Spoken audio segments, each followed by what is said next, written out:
Aqui também tá travando um pouquinho. Acho que agora foi. No meu ainda tá carregando aqui a gravação.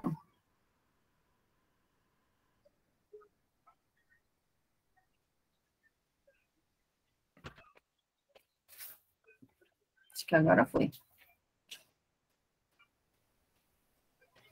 Tá falhando assim a minha imagem para vocês e o áudio tá cortando ou tá seguindo tranquilamente? Tava falhando um pouquinho, mas melhorou agora.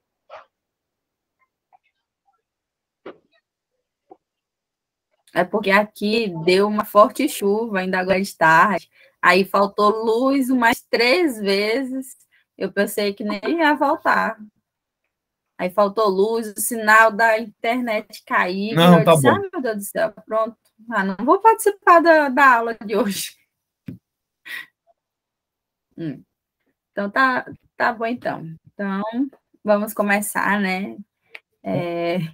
Para quem não me conhece, eu sou Janilce de Castro. Atualmente estou residindo em Santana do Maranhão. Trabalhei, morei 1 ano juntamente com os indígenas Guajajaras de Barra do Corda. Ano passado eu fiz a Escolatos, o primeiro módulo, foi uma bênção no qual a gente pôde, eu e toda a minha família pudemos aprender bastante, né, como trabalhar com os povos indígenas, ampliar o nosso conhecimento de como trabalhar com eles.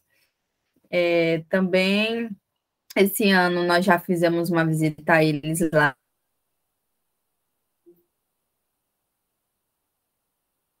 Já fomos lá, retornamos. Mês passado, visitamos eles. Esse ano foi um desafio proposto no meu coração, né, ajudar o Denis a ser uma das facilitadoras da escola Atos desse ano, da São Curumim. Está sendo um pouco desafiador, porque nunca fui facilitadora, ainda estou aprendendo ainda, com os dias eu vou me adaptando. E é isso, que Deus venha estar nos abençoando, eu vou estar orando para começar a nossa palestra, e logo após o pastor Eduardo pode estar, assim, falando, né, começando na palestra dele, estudo, e logo após a gente tira as nossas dúvidas, fala o que sentir no coração. Oremos.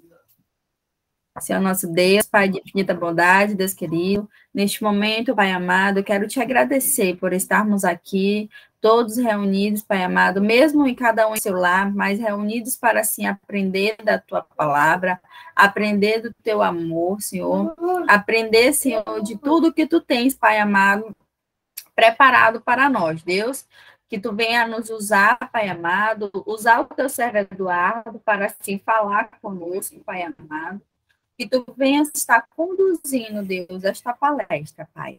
Senhor, que tu venha a cada dia nos dar discernimento da tua palavra, nos dar sabedoria, Pai, que tu venha abrir os nossos olhos, Pai amado, que tu venha estar preparando a nossa mente, Deus, e que o nosso coração venha guardar a tua palavra, Pai, para não pecar contra ti, Deus, que tu venha a cada dia nos abençoar, abençoar a Escola Atos, abençoar, Pai, a vida do Denis e de toda a sua família, e também, Pai, a vida dos demais alunos e facilitadores que fazem parte deste projeto, Pai. Que tu venha estar abençoando a vida de cada um, onde quer que estejam, o que quer que estejam fazendo neste momento, Pai. Mas que tu venha estar indo de encontro a cada um, provendo tudo que cada um necessita, que tu venha estar dando sabedoria a cada dia mais a cada um deles. Obrigado por tudo que tu tens feito, Pai. Obrigado, Senhor, por este momento. Em nome de Jesus, é tudo que eu te oro e te agradeço. Amém. Amém. Amém. É uma alegria e um privilégio estar aqui com vocês. Estava então, falando pastor Eduardo, você pode... Sim? Tá bom, vamos lá. Falava no início que quase desmarquei hoje, porque eu fiz um procedimento cirúrgico no lábio inferior, e estou com 6 pontos aqui no lábio, né? E estava muito inchado, mas o Senhor há de dar graça para nós, tanto para eu falar como para vocês poderem assistir, mas não tem como não ficar alegre no Senhor por esta oportunidade que Ele nos concede, de juntos, falando daquilo que é mais pertinente ao Senhor, que está no coração dEle, que é alcançar vidas, que é salvar vidas. Vocês verão aí isso no decorrer da nossa aula, mensagem, aula, ou compartilhar. Eu espero que o Senhor, como a nossa irmã orou, que o Senhor, na sua graça, edifique e nos instrua neste momento que teremos juntos aqui. Neste ano, a Missão Novas Tribos do Brasil completa, nesse ano, 69. No ano que vem, 70 anos. E eu já estou junto a Novas Tribos desde 79. Então, são 40 e poucos anos como missionário envolvido no trabalho transcultural, no trabalho para alcançar povos. E qualquer movimento nessa direção me atrai, me apaixona, porque eu sei que é um movimento em direção ao que o Senhor quer. E eu não quero, em momento nenhum, estar fora daquilo que o Senhor quer para nós. Então, há uma alegria muito grande em estarmos juntos e compartilhar a palavra. Qualquer trabalho fora do seu contexto, fora da sua casa, da sua vila, da sua cidade e do seu país, quando entra em contato com outras culturas, onde se tem uma língua distinta, onde se tem costumes diferentes, onde se tem o biotipo diferente, exige um cuidado deste participante, deste mensageiro, desta pessoa que está ali para levar a palavra, um cuidado muito, mas muito especial. A maioria dos conflitos nos trabalhos transculturais não é por causa da pregação do evangelho, mas os conflitos se surgem por causa de áreas desconhecidas da língua e da cultura. E este desconhecimento da língua e da cultura provoca atritos, provoca conflitos. E estes conflitos levam à rejeição da mensagem que virá depois. Aí há preconceitos, ideias pré-concebidas que todos nós temos. Por isso, nesta oportunidade, quando me deram para escolher o tema ou como falava, eu escolhi dois. Destes dois, o ponto 2 e o 4 do que me foi apresentado. O 2 fala sobre o cuidado do missionário, o bem-estar espiritual, emocional, mental e físico dos voluntários e coordenadores. Cuidados da família e filhos. Isto é tremendamente importante, sumamente importante. Porém, é muito mais, está falando do cuidado espiritual do missionário, isto da equipe para com o missionário. E, então, eu preferia escolher o número 4, a vida prática do missionário. E na vida prática tem a introdução à Bíblia, o caráter, santidade, oração, comunhão com irmãos, relacionamento com Jesus, o chamado à batalha espiritual. E estas áreas, nesta conversa que teremos, oro para que o Senhor nos conduza de tal forma que sejamos edificados. Com isto, podemos atuar em qualquer lugar aonde o Senhor nos levar. Seja dentro da nossa casa, entre a nossa família, na nossa cidade, ou além mar, ou em culturas diferentes, aonde quer que elas estejam. Contextos diferentes, geograficamente e também emocionalmente, espiritualmente. Para isso, eu quero ler um texto bíblico com vocês. Nós teremos como base Mateus capítulo 4. E em Mateus capítulo 4, vamos prestar atenção que é o primeiro livro dos evangelhos. E se nós tivéssemos só o livro de Mateus, o Evangelho de Mateus, esses 28 capítulos, ela traça um histórico ou uma ação muito forte para nós.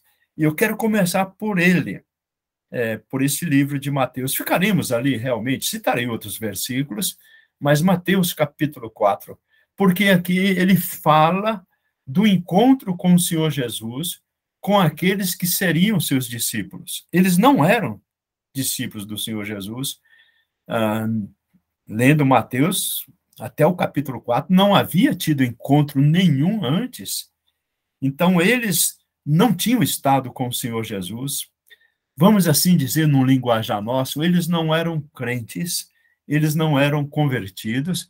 É o primeiro encontro do Senhor Jesus com alguns pescadores numa das praias da Galileia. Vamos ler o texto, porque nada será dito fora a palavra. É sempre a palavra acompanhando a palavra em toda ocasião. Mateus capítulo 4, começando do versículo 18 até o versículo 22. E Jesus, andando junto ao mar da Galileia, viu dois irmãos, Simão, chamado Pedro, e André, os quais lançavam as redes ao mar, porque eram pescadores. E disse-lhes: Vinde após mim, e eu vos farei pescadores de homens. Então eles, deixando logo as redes, seguiram-no.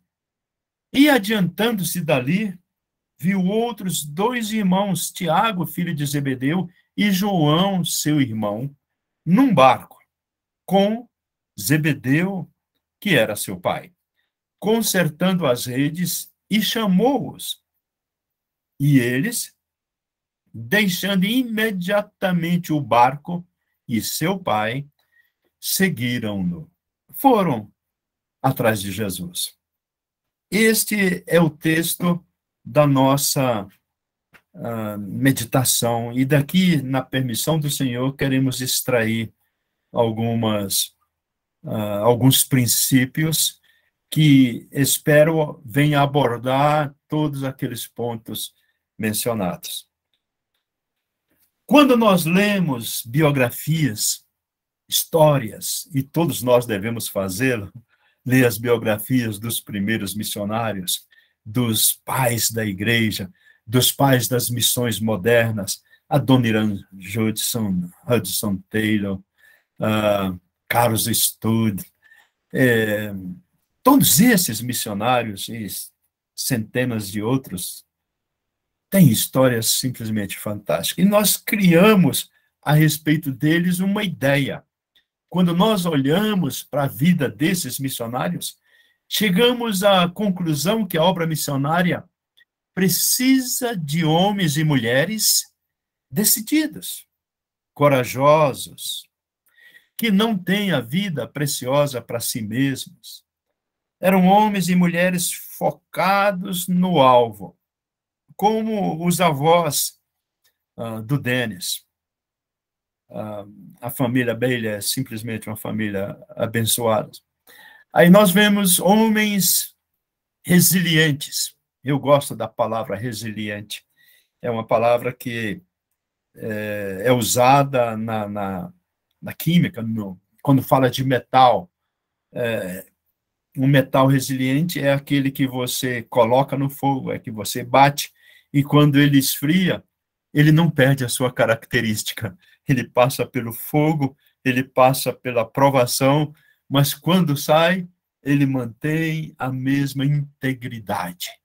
Então, homens resilientes, que no meio das dificuldades, eles continuavam mesmos, não importavam as lutas e os sofrimentos pelos quais passavam. Homens dispostos a sofrer e treinados para todo tipo de trabalho. no campo missionário, nos mais remotos, nos lugares mais distantes que a gente pode imaginar.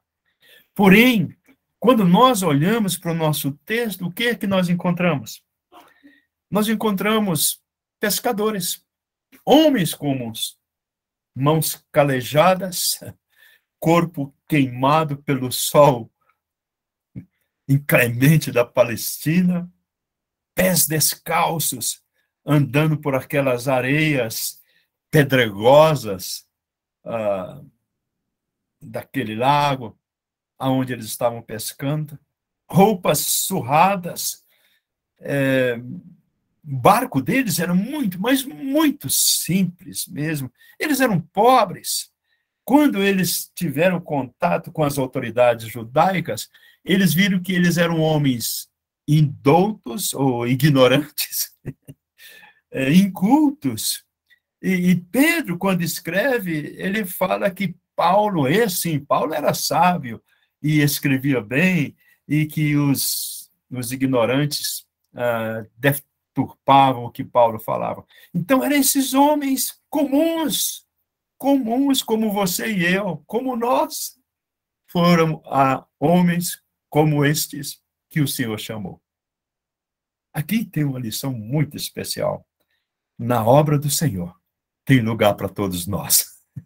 O Senhor chama os mais simples, porque quem vai fazer a obra é o Senhor. Alguém diz que Deus não chama os capacitados, mas Deus capacita os chamados. Irmãos, não é bem verdade isto. Deus chama qualquer um, capacitados e não capacitados. A única diferença é que Deus só usa aqueles que se permite capacitar por Deus, que se deixam ser usados por Deus. Não importa se ele seja capacitado ou não, mas que ele está ali humilde, de joelho no chão, esperando o agir de Deus. E aí Deus usa. Deus usa um Paulo e Deus usa um Pedro. Deus usa homens sábios e Deus usa homens humildes. E todos estes que se deixam usar pelo Senhor têm o privilégio de ser instrumento nesta grande obra. Mas olha bem o que o Senhor diz para esses dois. O texto é muito claro. Ele diz: vinde após mim e eu vos farei pescadores de homens. E eu quero, você vê que tem um convite, vinde após mim, e tem uma promessa, eu vos farei pescadores de homens. Então, nós podemos dividir este nosso estudo em duas etapas, um convite e uma promessa. Mas como nós estamos acostumados a gostar de promessas, eu vou começar pela promessa. É bom promessa, né? E a palavra do Senhor é cheia de promessa. E aqui tem uma promessa incrível. Lembra-se do que eu disse no começo? Que aqueles homens ainda não eram discípulos, que aqueles homens não eram convertidos. E o Senhor já faz para esses homens uma promessa. Eles diz: eu vos farei pescadores de homens. É interessante que o convite do Senhor não vem com a promessa de que eu vos darei os céus, que eu vos darei uma vida plena, que eu vos darei paz no coração. A promessa que o Senhor dá nesse momento é: eu vos farei pescadores de homens.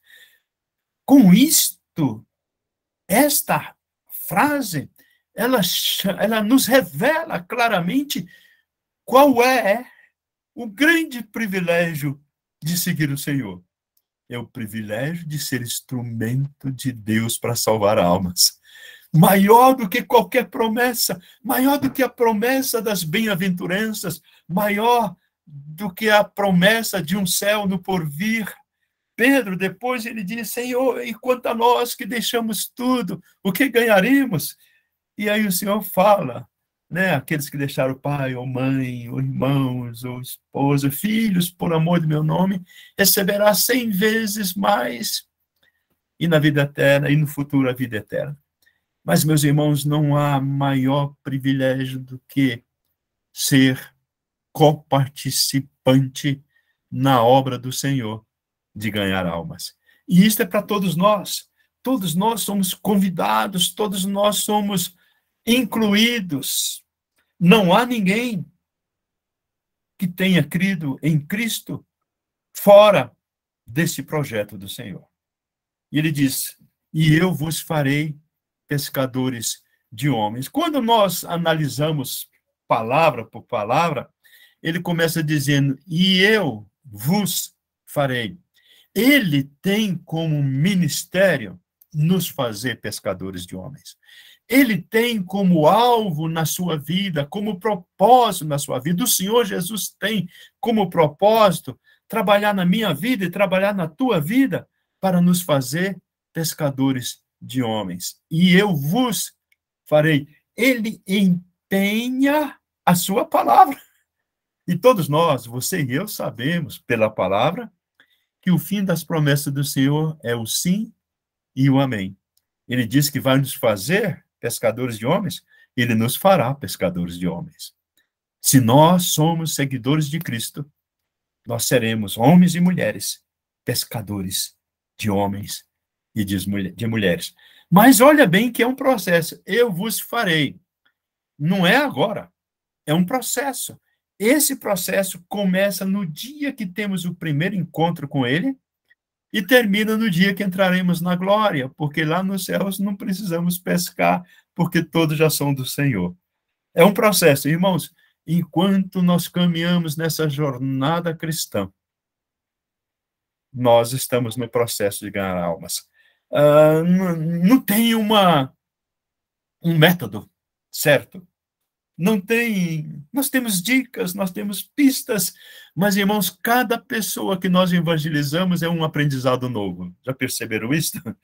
Cada um é um aprendizado novo, é um processo, eu vos farei. E não tem ninguém que o Senhor nos deixa de fora para ser alcançado.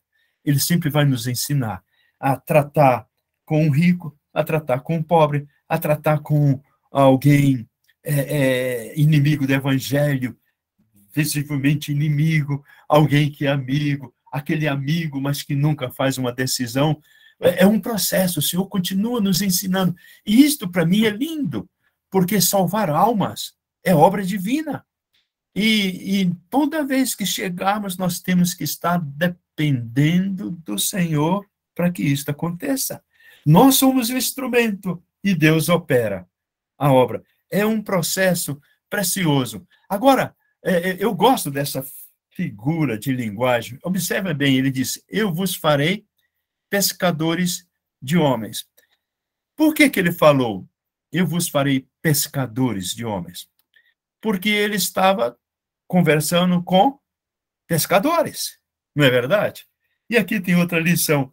Observem bem o que está escrito em Jeremias, capítulo 16, versículo 16.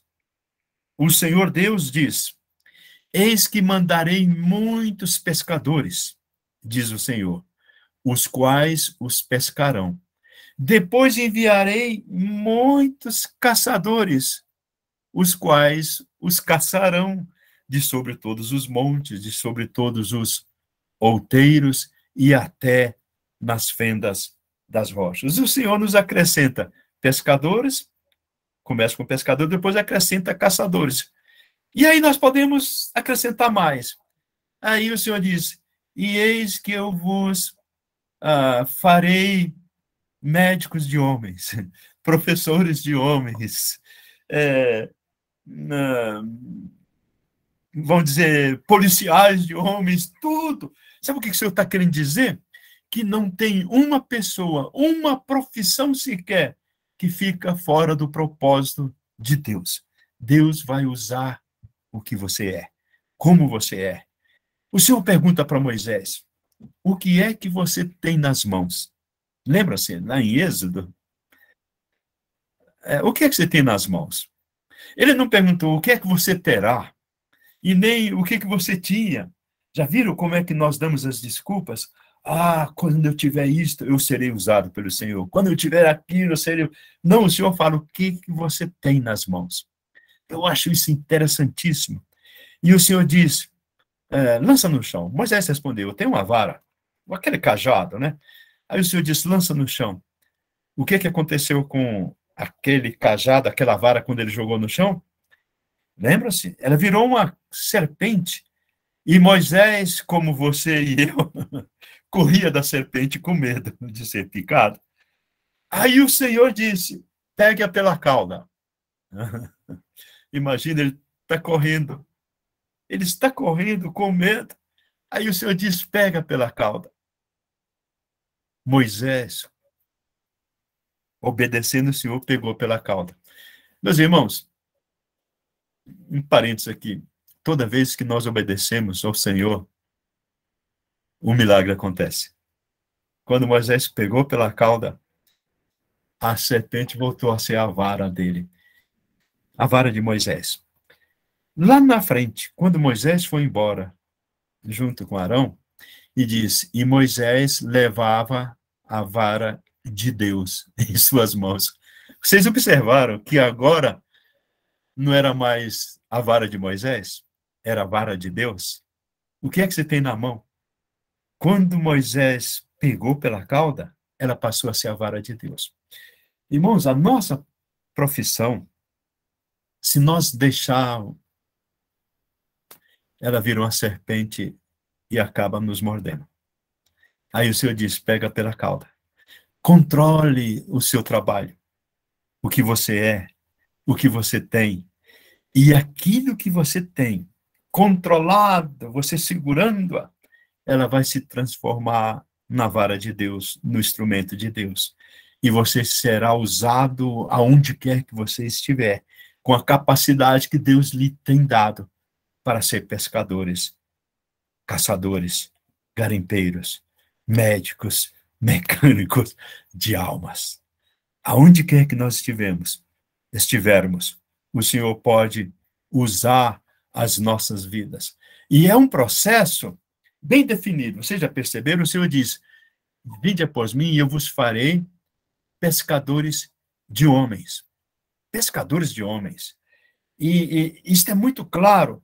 E, meus irmãos queridos, a grande tragédia de nós, os crentes,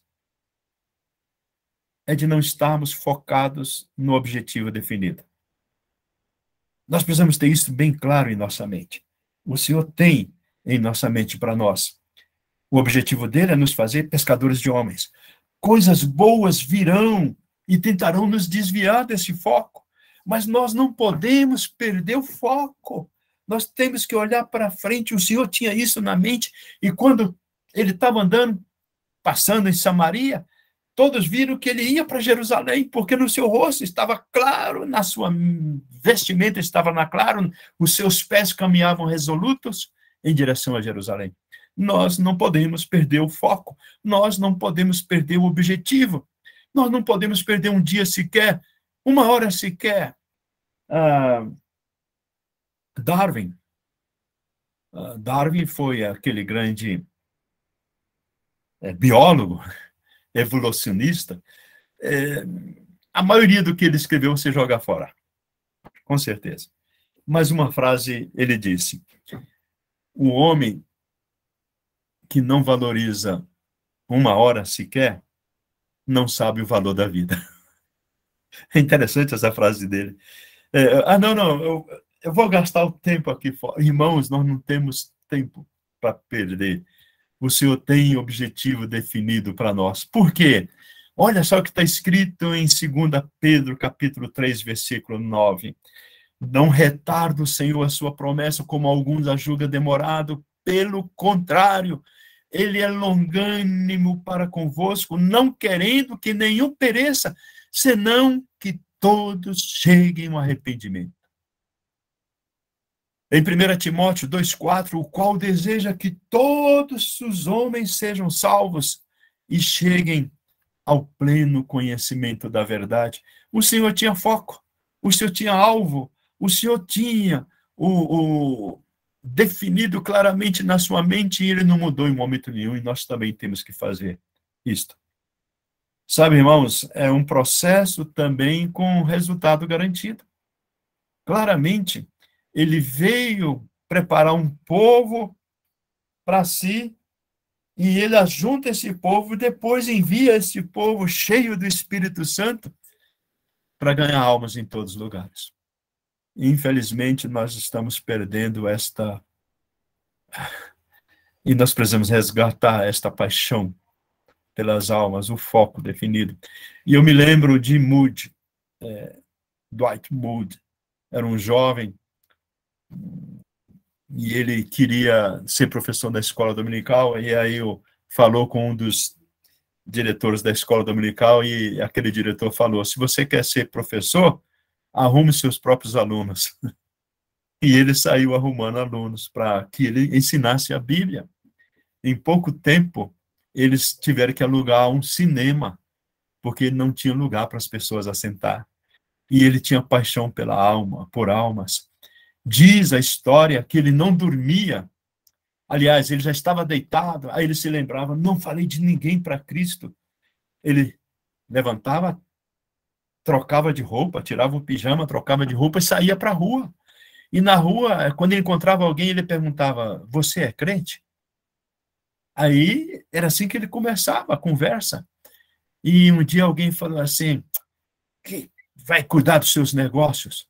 Aí ele falou: o meu negócio é esse, é perguntar: você já é crente? Ele não perdia tempo, ele era focado. Por isto, Moody, diz a história, ele ganhou mais de 1 milhão de pessoas para Cristo.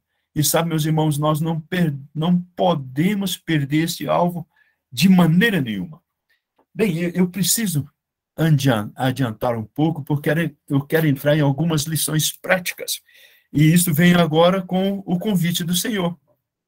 Observe bem o que ele disse: vinde após mim. Vocês perceberam a colocação das palavras? Vinde é uma ação. Após ele. Meus irmãos, seguir a Jesus é ir atrás de Jesus. É nunca à frente. É interessante que tem muita gente querendo ir na frente.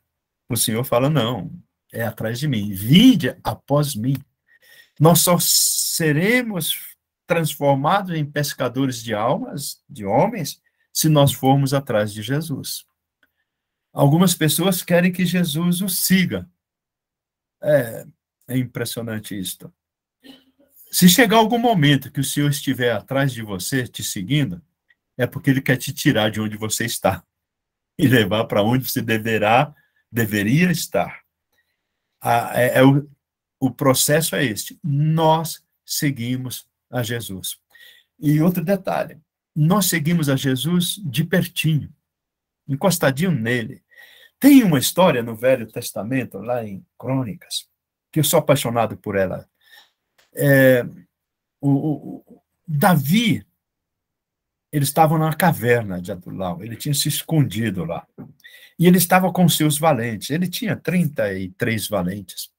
E ele estava ali com seus valentes, aí Davi suspira, dizendo o seguinte: ai, quem me dera beber da água das fontes de Jerusalém. Ele estava longe, ele estava fugitivo. No meio deles havia o exército dos filisteus. Davi suspirou, querendo beber da água. Realmente, ele não queria beber da água, ele queria estar em Jerusalém. Era isso que ele queria estar. Ele queria estar lá em Jerusalém. 2 dos seus discípulos escutaram o suspiro de Davi. Eles desembainharam a espada, passaram pelo meio do exército filisteu, usando a espada para a direita e para a esquerda.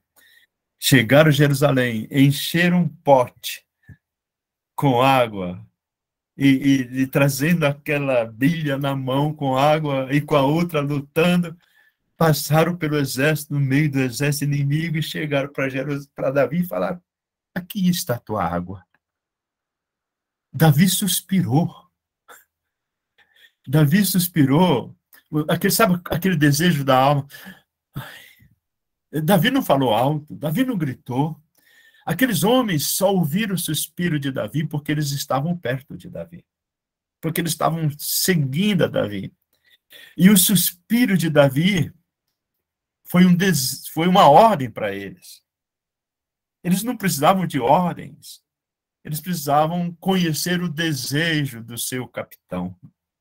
Sabe, meus irmãos, quando nós seguimos a Jesus, nós fazemos as coisas não porque ele nos manda. Nós fazemos as coisas porque escutamos o sussurro do coração do Senhor. E só podemos escutar o sussurro quando estamos pertinho do Senhor. Lembram do discípulo a quem Jesus amava? E os outros cutucavam em João e falavam, pergunta para ele quem há de o trair. Ele estava recostado no peito do Senhor. Eu acho linda essa figura. Nós devemos estar perto do Senhor o tempo todo. Ele não precisa gritar para nós, ô, fulano, vem cá. Não, nós escutamos. Você sabe, não, vocês são bem jovens, todos vocês. Mas eu me lembro de um passado distante, quando eu era criança, bastava o pai olhar para a gente já sabia o que ele queria. Ele olhava, a gente ficava quieto, ou a gente saía da sala, ou a gente se aproximava, só no olhar. Sabe, irmãos, seguir a Jesus de perto, para escutar a sua voz, o seu sussurro, para sentir os seus sentimentos. Sim, isto é muito pertinente para nós. Agora, observe bem que quem fez o convite foi o Senhor Jesus. Aqueles homens não conheciam a Jesus, nunca tinham escutado de Jesus. Jesus passa por eles e diz, olha para eles e diz, vinde após mim. A iniciativa do convite é de Jesus. E isto, para mim, é lindo. É o Senhor que nos escolhe.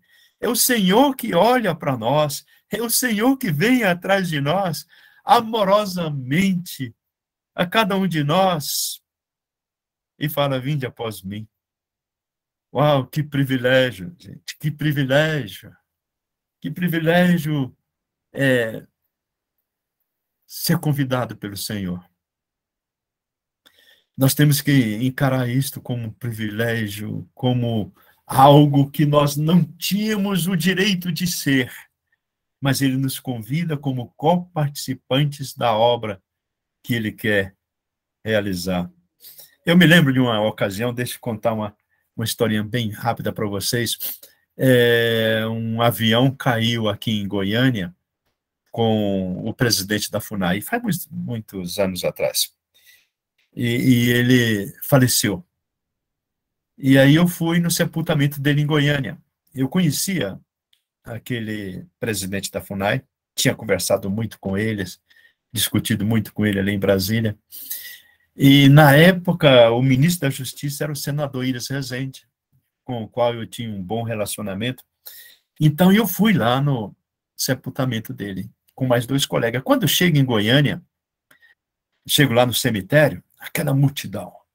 E a multidão vai andando, assim, onde, para levar o corpo, alguém empurrando lá na frente, a multidão atrás, e, de repente, eu me vi na frente, do lado direito. Lá no lado esquerdo estava o ministro da Justiça, o Iris Rezende, que ele já tinha deixado de ser ministro, e agora era senador, voltou a ser senador, e estava do lado dele um ministro da Justiça, que era, naquela ocasião, o senador Renan Calheiros, que todos vocês conhecem.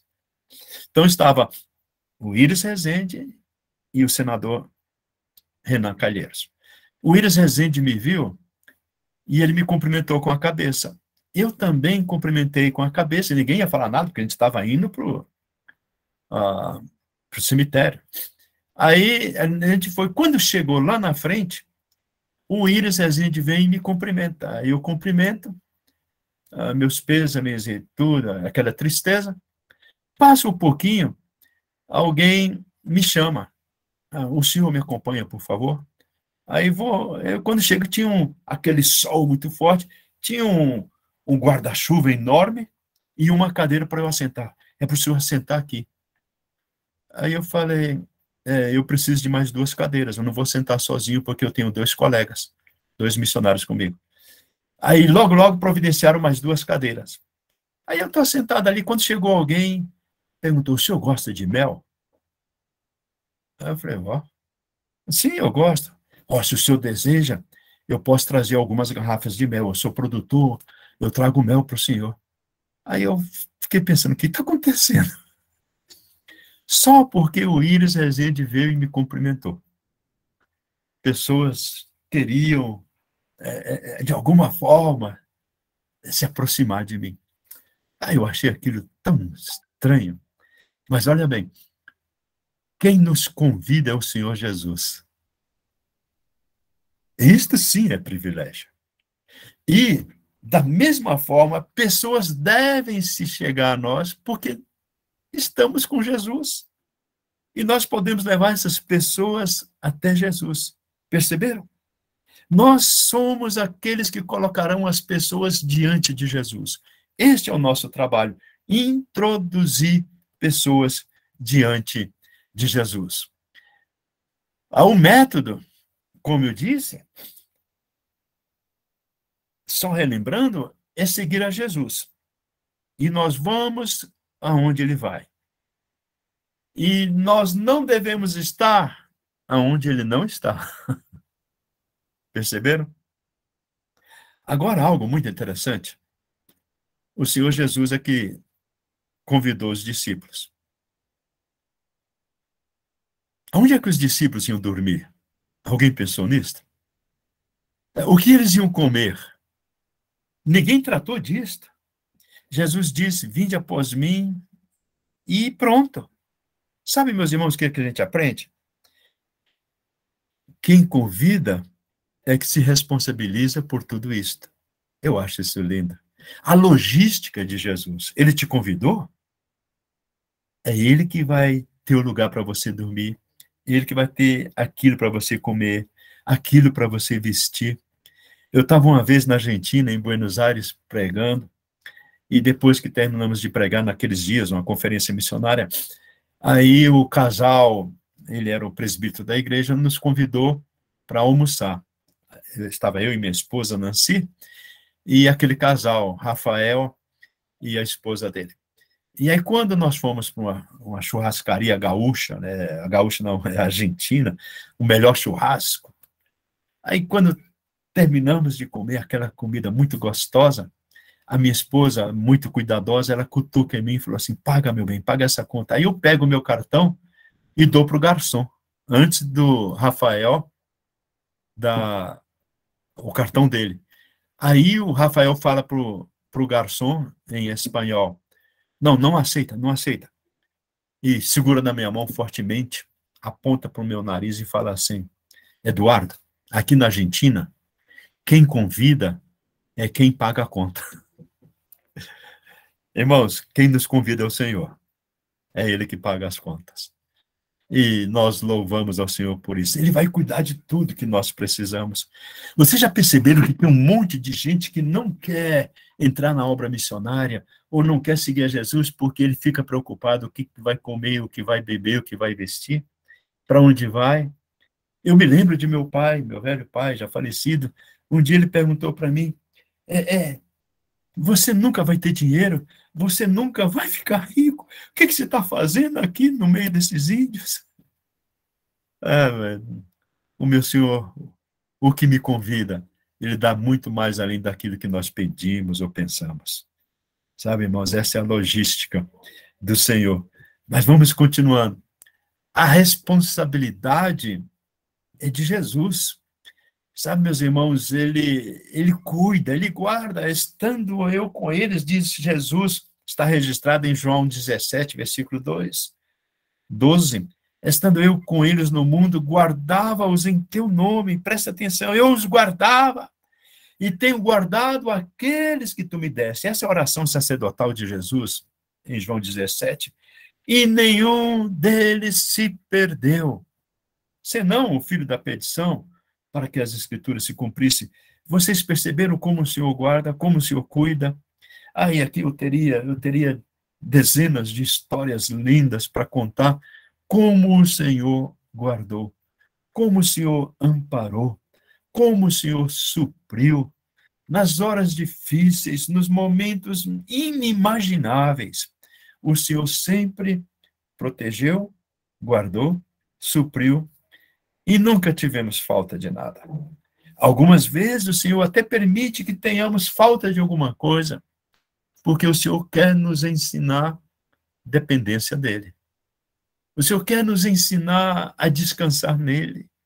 O Senhor quer nos ensinar a confiar única e exclusivamente nele.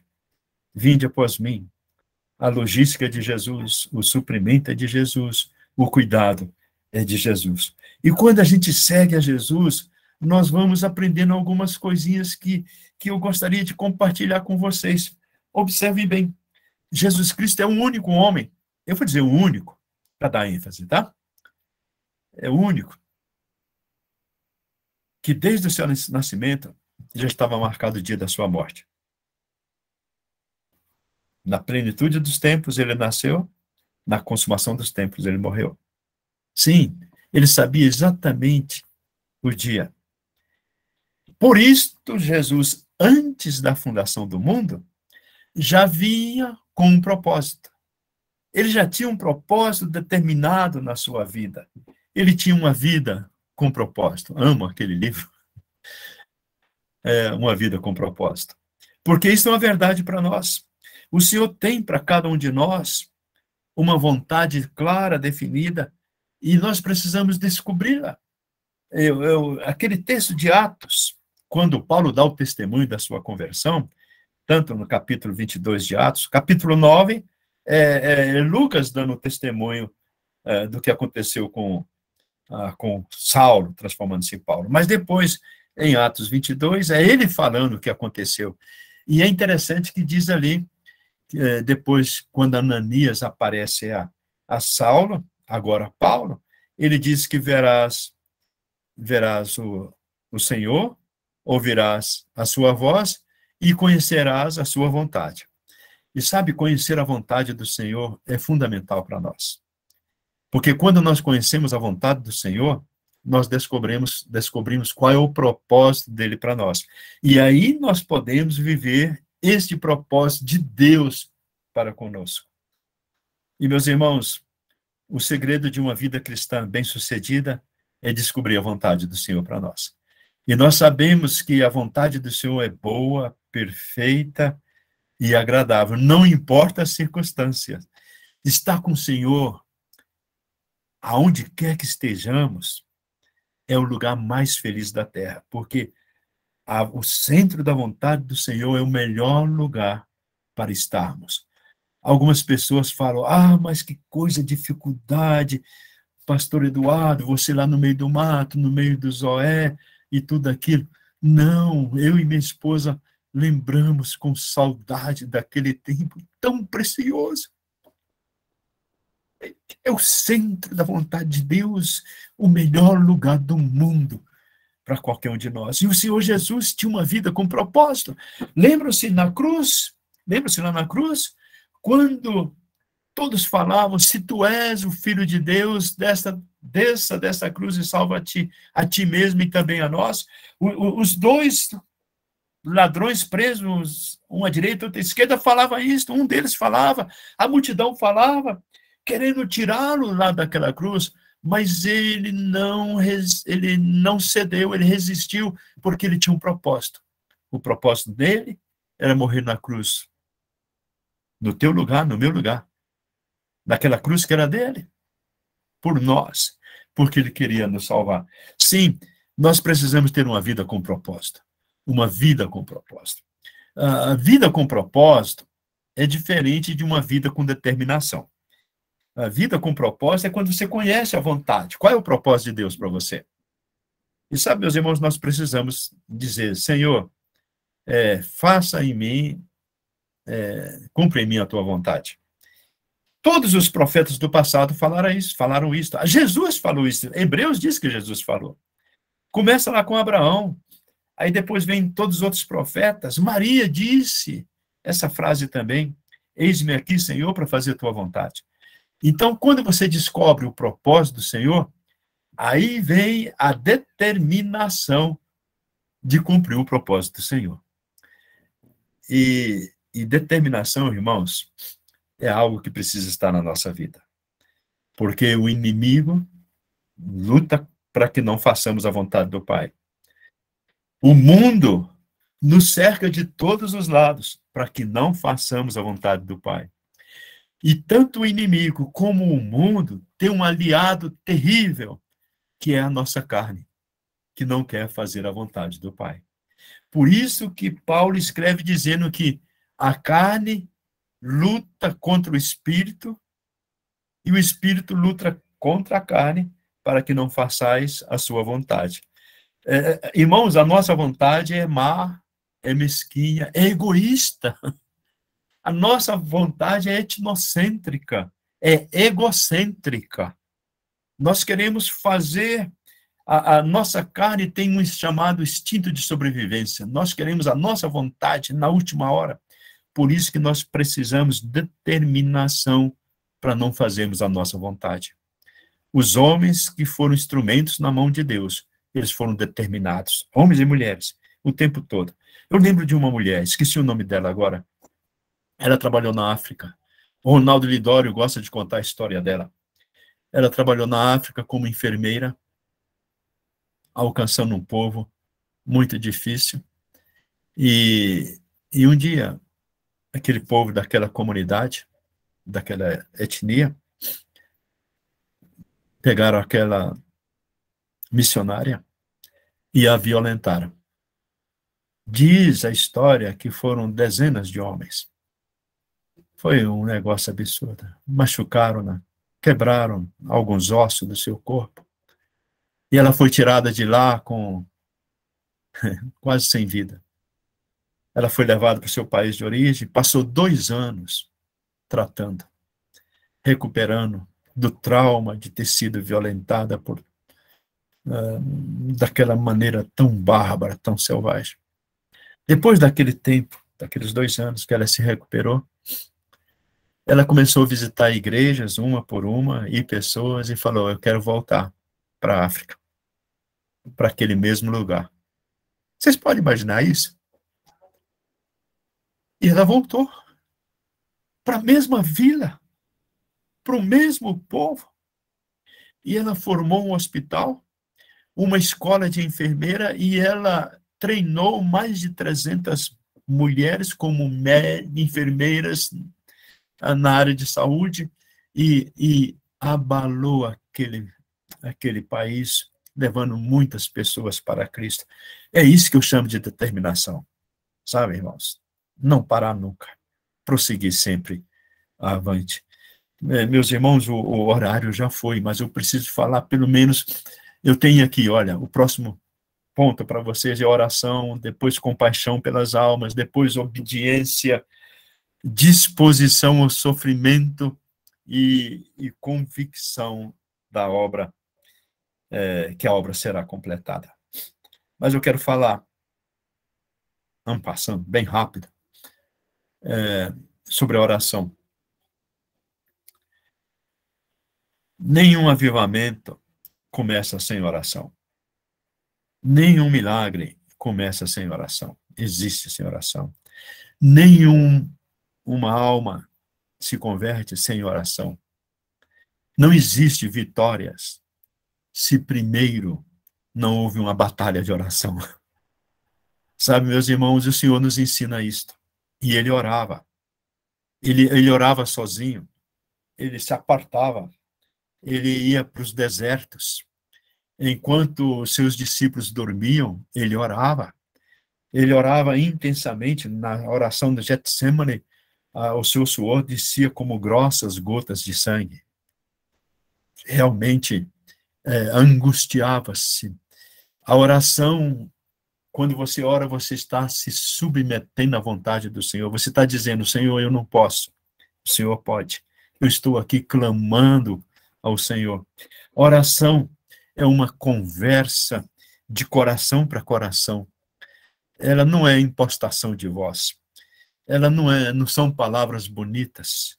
Oração é quebrantamento de espírito, quebrantamento de alma. Algumas orações mais profundas, elas são feitas no silêncio do coração que chora. Do grito das lágrimas que descem. E o Senhor escuta. E o Senhor escuta, porque o Senhor sabe de tudo antes da gente falar. Oração é aquele quebrantamento diante do Senhor. Sabe? Ele quer nos escutar. Ele disse que é para a gente orar. Orar sozinhos, orar junto com os outros. Ele nos manda orar. Paulo diz que nós devemos orar sem cessar. Jesus orava em todo tempo e ele era Deus. Ele orava, ele saía para orar. A sua oração de João 17, ela nos ensina tremendamente. E sabe, meus irmãos, eu me apaixono por isto. E eu sinto que eu sou tão fraco em oração. Ah, como a gente devia orar. Mais e mais. Outro detalhe é que quando a gente segue a Jesus, a gente aprende, é sobre compaixão pelas almas. E nós descobrimos que nós vivemos numa época de olhos secos. Nós não choramos mais pelas pessoas que estão morrendo sem ouvir de Jesus. Nós precisamos de compaixão pelas almas. Lembro-me de um rapaz, eu pregava num seminário, e um determinado rapaz chegou para mim e falou: pastor, eu queria ter a compaixão desses missionários antigos, queria ter o mesmo amor desses homens. E aí eu falei para ele: meu jovem, eles beberam da mesma fonte que nós bebemos. E eles leram o mesmo livro que nós lemos. E a palavra de Deus diz em Romanos capítulo 5 que o amor de Deus foi derramado em nossos corações pelo Espírito Santo que nos foi dado. A mesma compaixão que mover o coração daqueles pioneiros de missões é a mesma compaixão que está nos nossos corações. Nós temos o mesmo amor. A única coisa que nós precisamos fazer é deixá-lo sair, desabrochar, é experimentar chorar pelas almas, é orar até que comecemos a chorar diante do Senhor por almas que estão perdidas. Nós vivemos épocas de sequidão de olhos, de corações áridos, de desertos emocionais. Nós precisamos chorar. Quando nós seguimos a Jesus, nós aprendemos isso. Ele chorava. Ele tinha compaixão pelas almas. Diz Mateus, capítulo 9, que ele vendo a multidões, ele teve compaixão delas. Foi isso que moveu. Deus amou o mundo de tal maneira, e esse tal maneira é porque, essa expressão é porque não existe palavras para explicar o tamanho do amor do Senhor. Por isso ele amou de tal maneira que deu o seu Filho. Sim, irmãos, compaixão pelas almas. A outra característica que nós vemos em Jesus é a obediência. Pode imaginar isso? Ele diz, Filipenses diz que ele foi obediente até a morte. Em Hebreus capítulo 4 diz que ele, sendo filho, aprendeu a obediência por meio do sofrimento. Jesus foi obediente. Ele diz: Pai, se for possível, passe de mim esse cálice, mas não faça a minha vontade, sim a tua. E ele foi. Vocês perceberam? Ele foi para a cruz, morrendo em nosso lugar. Obediência. E nós precisamos ser obedientes. Meus queridos irmãos, não é errado você discutir, não é errado você conversar, o errado é não obedecer. Algumas vezes a gente quer explicações, mas o importante é obedecer. E até o fim, obedecer a palavra, obedecer ao Senhor. Vós sereis meus amigos se fizerdes o que eu vos mando. Como eu disse, eu estou indo bem rápido. Disposição para o suprimento, e o Senhor mostrou para a gente como é que ele tinha isto. Nós vivemos dias que nós não queremos pagar o preço de uma alma. João capítulo 3 diz que necessário vos é nascer de novo. O Senhor diz para Nicodemos 2 vezes. Ele diz: para ver e para entrar no reino dos céus.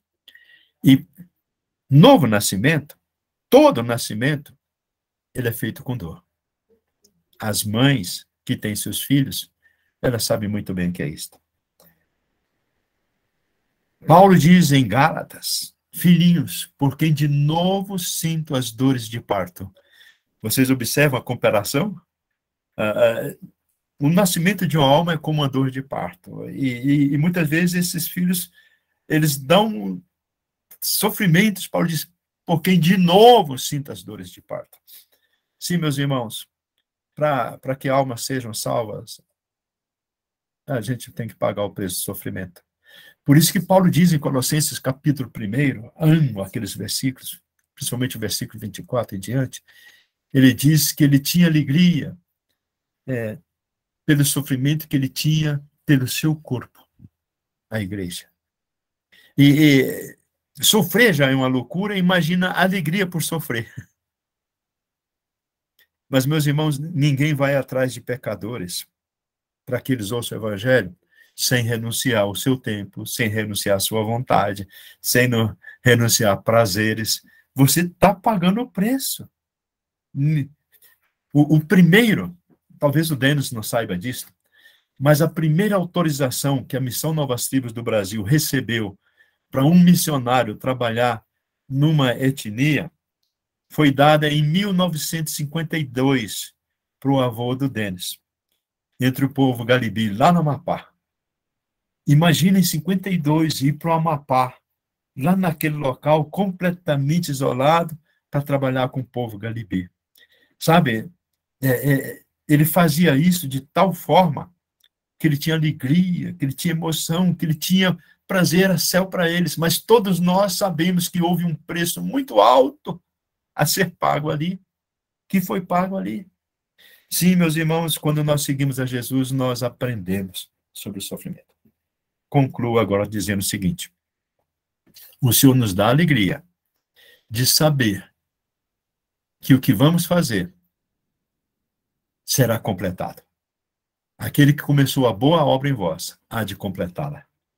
Sabe, meus irmãos, o nosso Deus é o único que completa aquilo que começa. Ninguém fica no meio do caminho. E quando nós entramos nesta obra, nós estamos trabalhando numa obra que já está dito que vai acontecer na frente. A igreja assentará nas bodas do Cordeiro um dia, com membros de toda tribo, língua, povo e nação, e participará desse momento glorioso. O Senhor nos dará a vitória um dia. Nós estamos do lado do vitorioso. Nós estamos do lado daquele que completou a obra, e nós somos instrumentos dele, e vamos completar a obra. Somos vitoriosos por isto.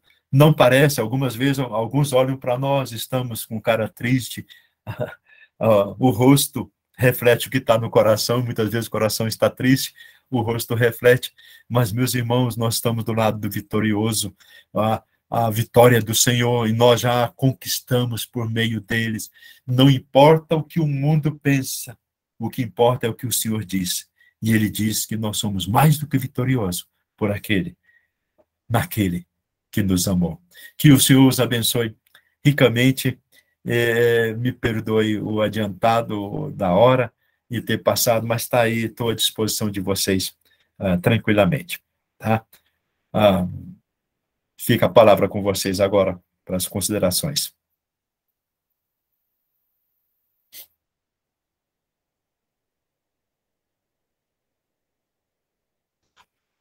Não tem problema, pastor. Foi muito bom e gratificante, né? Cada palavra que o senhor trouxe, falou a nossa oração. Deus falou comigo bastante, né? Através do Senhor, graças a Deus. Deus tem usado bastante. Às quinta-feira, a irmã, a pastora Diana também, quinta-feira passada, trouxe uma palavra bem tocante também ao meu coração. Deus tem falado comigo muito. Antes de eu falar alguns pontos que eu achei interessante, eu gostaria de saber se alguém se identificou, gostaria de comentar alguma coisa, tirar dúvida. Vou abrir a palavra para que vocês possam estar comentando alguma coisa sobre o que o pastor falou essa noite.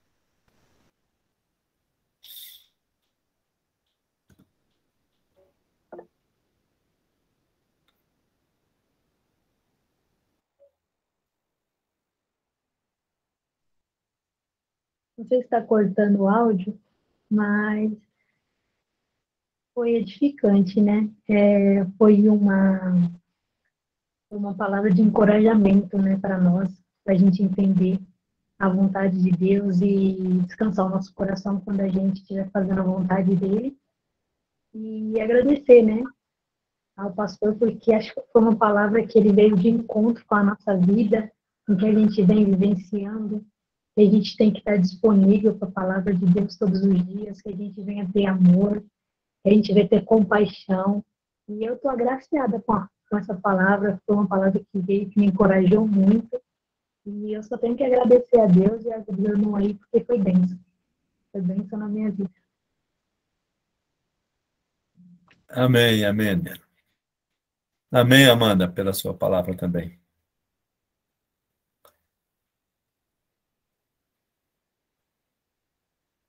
E também queria falar uma coisa para o pastor também, que é muito lindo ver o senhor falando de Jesus, que a gente sente o amor que o senhor transmite através das palavras, que é muito grande, sabe? Poderia ficar aqui a noite inteira ouvindo, que foi maravilhoso. Louvado seja o Senhor.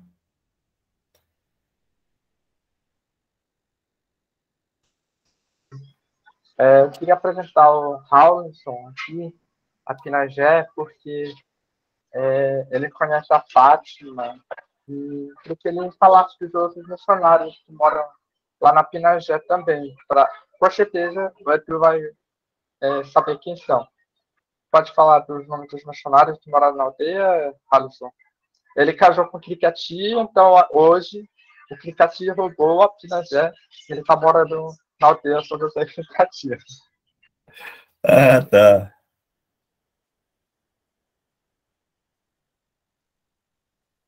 Pois é. Boa noite, né, pessoal? Primeiramente, Boa noite, Alisson. agradecer a Deus e agradecer a Dani por ele me colocar nesse grupo, participando desse aula, né? Como o Dani falou, tem um missionário lá, no Apinagé, que também ele prega a palavra de Deus para a gente, né? E hoje, no Apinagé, já espalharam a palavra de Deus nas aldeias, né? E o missionário também dá as aulas da Bíblia, da palavra de Deus, e alguns deles já foram, e tem agora novos missionários que chegaram, que é o nome do missionário, a gente chama ele de Alexandre, e a família dele também, e Rogério também, e a Patrícia, que vem lá do Mato Grosso, e também a Rita, que morava lá com a gente, mas depois ele saiu, que é por causa da pandemia, aí ela saiu. E tem alguns missionários que estão morando lá nas aldeias. E hoje o missionário que chegou lá na aldeia, o nome dele é João Paulo, e a mulher dele. Uhum. E hoje É isso mesmo, olha, eu conheço todos eles. O Alexandre a gente chama de Xandó, né? Gosta de jogar um futebol, um bom pregador, conhece, né? Inclusive fala bem a língua apinagé. A Fátima também, né? A Fátima fala bem a língua. E a Rita Mateus foi um presente de Deus para o povo apinagé durante o tempo que ela esteve lá, né? Ela está agora em São Paulo, também está com bastante idade, né? Aí a filha dela pediu para ela ficar lá em São Paulo. Ela está com seus 80 anos já, né? Mas uma turminha boa, né? O Rogério e a Isis também. Uma turma boa. Tanto Marinhazinha como lá em São José, né? Ótimo. Então você agora casou com uma Crincati e está aí a língua é muito próxima, né? Então vocês podem conversar, né? Sem problema nenhum, dá para entender, né? É, mais ou menos. Mais ou menos, né? É. É. E eu uso o Dani, eu conheci o Dani, né? Uhum. Através do celular, parece. Eu também nem conhecia ele, que ele pregava a palavra de Deus aqui, né? Aí, mas depois que a gente conheceu melhor, aí ele me colocou num treinamento, né? Eu gostei as coisas que ele, como é que eu vou falar, mandar, né? Aí, aquele dia que nós fizemos, ele fez um palestra de, parece que é alcoolismo e droga. Aí, dali mesmo, eu gostei. Eu quero me incentivar mais para conhecer mais as coisas, né? Amém. Conhecer também. E quero levar a palavra de Deus para alguns aldeias, para alguns etnias. É isso que eu quero. Amém. Uau. Isso mesmo, Alisson. Que Deus te capacite e te use Amém. como instrumento do Senhor, não só entre o Cricati, Timbira, Pinagé, mas quem sabe até entre outros povos, né? Talvez do grupo G mesmo, Chavante, quem sabe, né?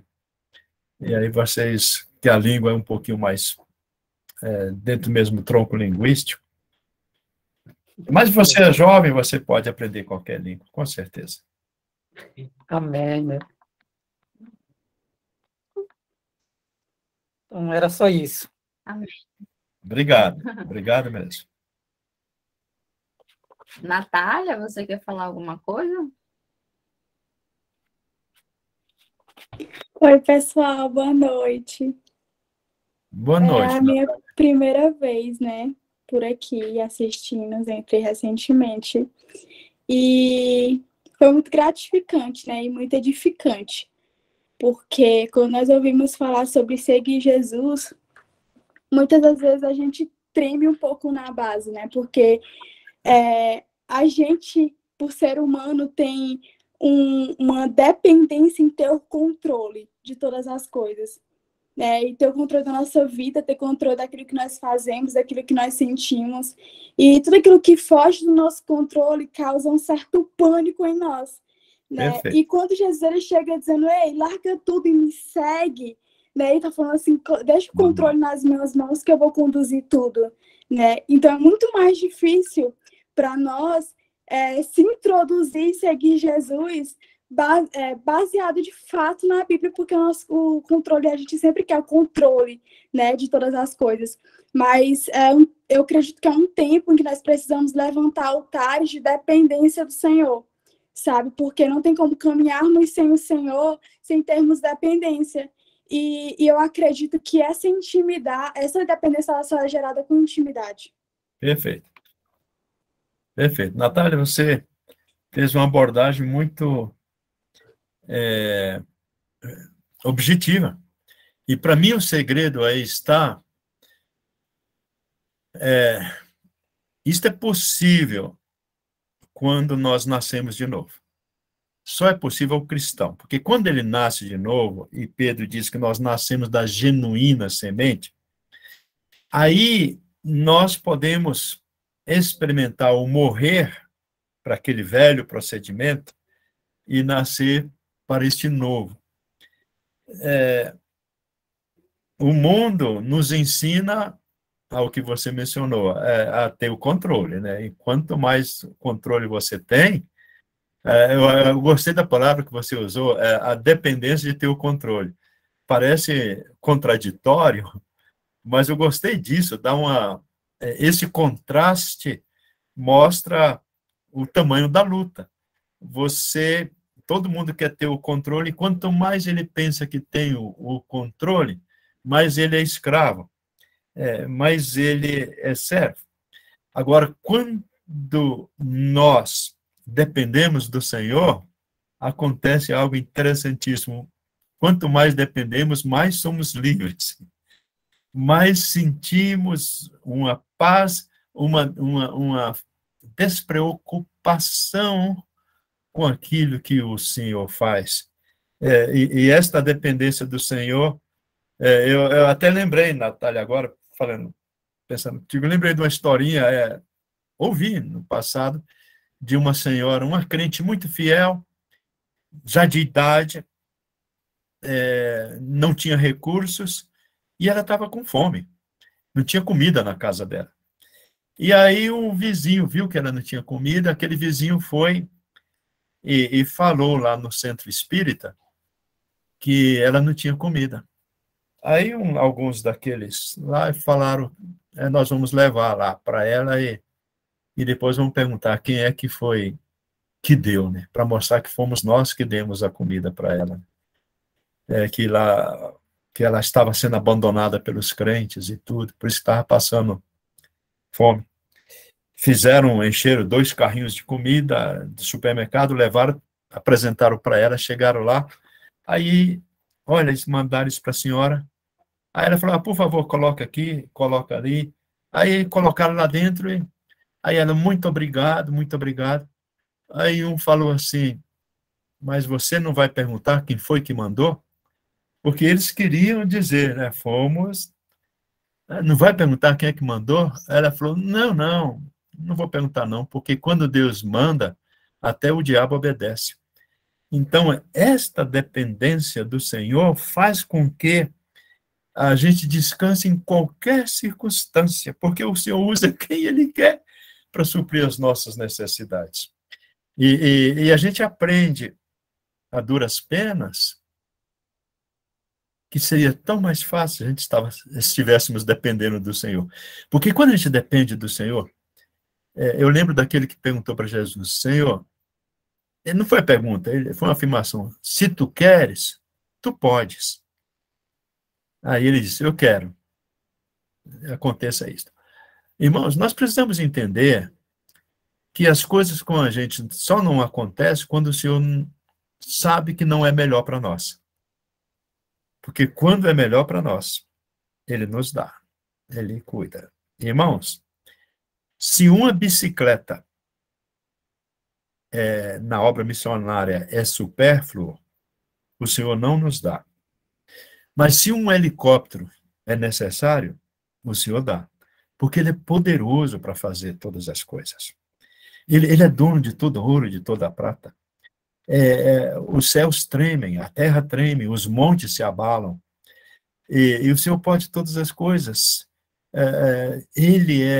Então, quando a gente depende dEle, a gente pode ter paz. Agora, esta lição é a mais difícil de aprender, por causa disso que você falou, Natália, eu concordo inteiramente contigo. A gente tem sempre aquela luta de querer ter o controle. Vamos deixar o Senhor ter o controle, porque Ele sabe o futuro. Nós só sabemos o presente, nós só sabemos o agora. Aliás, até o agora a gente não sabe. A gente fica limitado na nossa circunferência, né? Circunscrito ao nosso ambiente. E o Senhor sabe de tantas coisas. Aqui a gente podia ir muito longe, mas eu preciso parar por aqui. Realmente o meu tempo foi, e eu preciso encerrar. Não fechando para uma outra oportunidade. Pois tá bom então, pastor. Só relatando aqui rapidinho, que eu sei que o tempo está finalizando realmente para todos nós. 2 pontos que eu achei muito interessante no que o senhor falou foi sobre nós somos os instrumentos, né? E Deus opera em nossa vida. Então, bateu também justamente num estudo de Ministério Infantil que eu estava tendo essa semana, em que as professoras do Ministério Infantil estavam dizendo que a gente não precisa de muita coisa para levar a palavra de Deus às crianças, porque hoje em dia as tias do Ministério Infantil, elas querem só trabalhar com EVA, querem trabalhar só com coisas, trabalhos mais elaborados, e elas estavam falando para nós que nós não precisamos disso, apenas um graveto ali. Antigamente se pegava uma manga verde, botava uns espetinhos e dizia que era um boi ali, né? Então já dava de contar uma história para as crianças. Antigamente se fazia assim, aí hoje não, a tia já quer algo mais planejado, tudo mais arrumado, e não, a palavra de Deus, ela é simples. Tudo que você for dito, o importante é você levar com amor, né? Então, qualquer coisa em suas mãos é instrumento de Deus. Nós somos instrumento de Deus. Nós só precisamos nos deixar ser usado por Ele. E outro ponto também importante é que o senhor falou que quem convida é que se responsabiliza. Eu vivi, minha família viveu isso durante anos, né, dentro do campo missionário, com os indígenas Guajajara, então eu sei bem, assim, não muito, mas eu sei o que Deus se responsabilizar por tudo no mínimo detalhe, né? Deus operar milagres através de oração, é extraordinário as maravilhas que Deus faz em nossa vida, quando a gente se coloca ali no foco, se coloca de joelhos dobrados no chão e entrega tudo. Deus, toma de conta que é teu. Então, eu gostei demais da palavra, né? Amei mesmo, foi muito gratificante. Só temos mesmo que agradecer a Deus pela sua vida. E eu gostaria de convidar a Natália para estar orando, encerrando, se o Denis não for falar mais nada. Denis, está por aí, Denis? Deixa eu ver se ele está ou se ele deu uma saída. Eu tava quase saindo e ia deixar outra pessoa para desligar aqui a gravação. Tu vais falar alguma coisa, senão a Natália vai orar encerrando e aí a gente encerra. Eu só quero dizer, Edu, obrigado por ter vindo.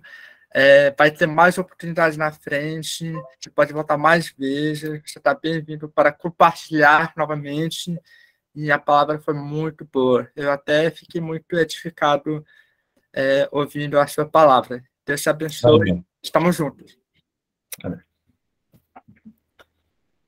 Então vamos, Natália vai orar por nós, né, Natália? Amém. Amém. Senhor, nós queremos te agradecer por esse momento. Obrigado, Jesus, por cada palavra que foi falada aqui, Jesus, e que ela venha germinar no nosso coração. Jesus, nós oramos para que os nossos pés, eles não caminhem, Jesus, onde o Senhor não caminhou. Jesus, nós declaramos sobre a vida do pastor, Jesus, é abençoado no nome de Jesus, ele e a família dele. Jesus, nós os guardamos. Nós declaramos, Jesus, que o nosso coração é um coração totalmente sedento por você, em conhecer você. Então, Espírito Santo de Deus, nós oramos te entregando todos os dias as rédeas da nossa vida, Jesus, o controle das nossas vidas, porque nós não queremos andar por um outro caminho que o Senhor não tenha andado, Jesus. E que o Senhor foque os nossos olhos sempre nos seus olhos, Jesus. Que os nossos ouvidos sejam totalmente abertos para somente ouvir a sua voz. Então, o Espírito Santo de Deus nos conduz todos os dias, porque nós queremos depender do Senhor em todas as áreas, tanto na aprovação como na provisão, porque nós acreditamos que o Senhor também está no processo, assim como o Senhor também está na promessa.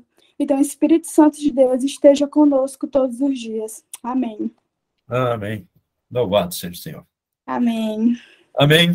Deus os abençoe e Amém. Até um outro momento, tá? Amém. Tchau. Tá? E lembre-se de orar por nós. Para que esse do lábio se cure logo e outras coisas também. Um abraço. Amém. Abraço a todos. Tchau, tchau. Boa noite.